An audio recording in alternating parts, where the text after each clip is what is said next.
છો? મજામાં ને? જે મેં તમને હોમવર્ક આપ્યું હતું એ તમે કર્યું હશે એવી આશા છે. જે લોકો નવો વિડીયો જોવું એ લોકો પણ પહેલાં હોમવર્ક કરી લેજો, પછી જ આ વિડીયો જોજો. જો હોમવર્ક નહીં કરો તો આવડશે નહીં તો પછી કોઈ મતલબ નથી વિડીયો જોવાનો. તો હોમવર્ક કરી લેવું.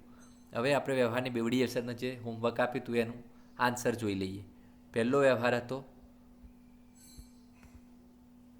હતો 10,000નો માલ ખરીદ્યો તો માલ આવે છે અને રોકડ જાય છે. એવી જ રીતે 3,000નો માલ ભારતીબેન પાસેથી ખરીદ્યો. વ્યવહાર કેવો છે? ઉધાર છે. વ્યક્તિનું નામ પણ છે, રોકડ શબ્દ નથી. વ્યવહાર કેવો છે? ઉધાર છે. તો માલ આવે છે અને ભારતીબેન આપનાર છે. એવી રીતે 2,000નો માલ રોકડીથી વેચ્યો તો એક તો માલ જાય છે, રોકડ આવે છે. ચોથું, 5,000નો માલ વિપુલને વેચ્યો, માલ જાય છે, વિપુલ આપનાર છે. 1,500નું ફર્નિચર ખરીદ્યું, ફર્નિચર આવે છે, રોકડ જાય છે. 2,000 કમિશન ચૂકવ્યું તો કમિશન ચૂકવો તો રોકડ જાય છે, કમિશન ખાતું એમ લખી દેવાનું. બીજી અસર, વિપુલને 4800નો ચેક આપ્યો તો રોકડ જાય છે અને વિપુલ લેનાર છે.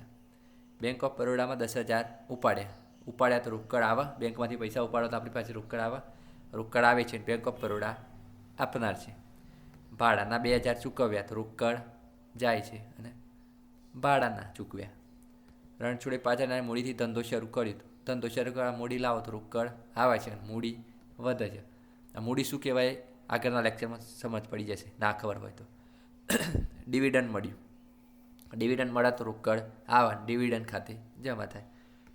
કોમ્પ્યુટર ખરીદ્યું, કોમ્પ્યુટર આવે, રોકડ જાય. 10,000ની જસલીન પાસેથી લોન લીધી, કોઈની પાસેથી લોન લ્યો તો રોકડ આવે અને લોન આપનાર જસલીન ખાતું. 2 અસરથી પગાર ચૂકવે તો રોકડ જાય અને કોને ચૂકવ્યો? પગાર ચૂકવ્યો. રોકડ લાવી ધંધો શરૂ કર્યો તો રોકડ આવે, મૂડી આવે.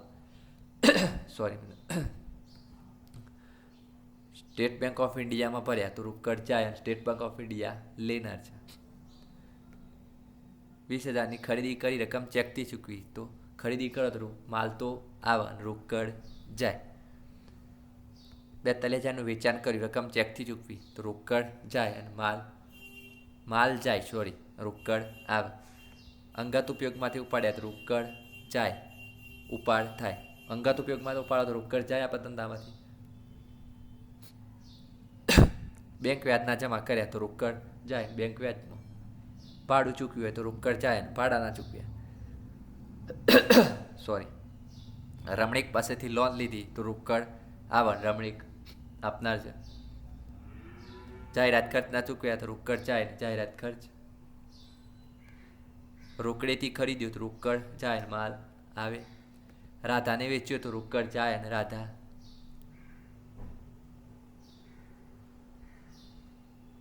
માલ જાય, રોકડ આવે.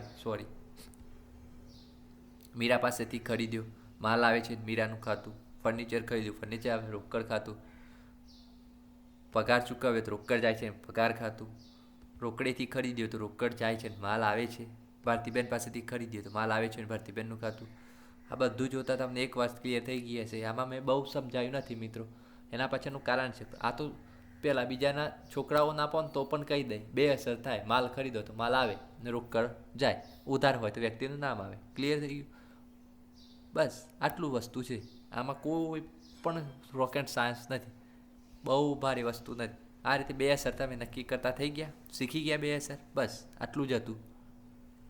હવે આની 2 અસરની કઈ ઉધાર હશે ને કઈ જમા થશે એ કઈ રીતે આવી જશે ને તમને નહીં ખબર પડે. જુઓ તમે ખાલી, આ ટેકનિક છે અલગ ભણાવવાની. આજ સુધી ભણ્યા છો, નહીં ફાવ્યું હોય પણ હવે ફાઈ જશે. તો એક વસ્તુ કરવાની છે, ચેનલને સબસ્ક્રાઈબ અને વિડીયોને લાઈક. Thank you.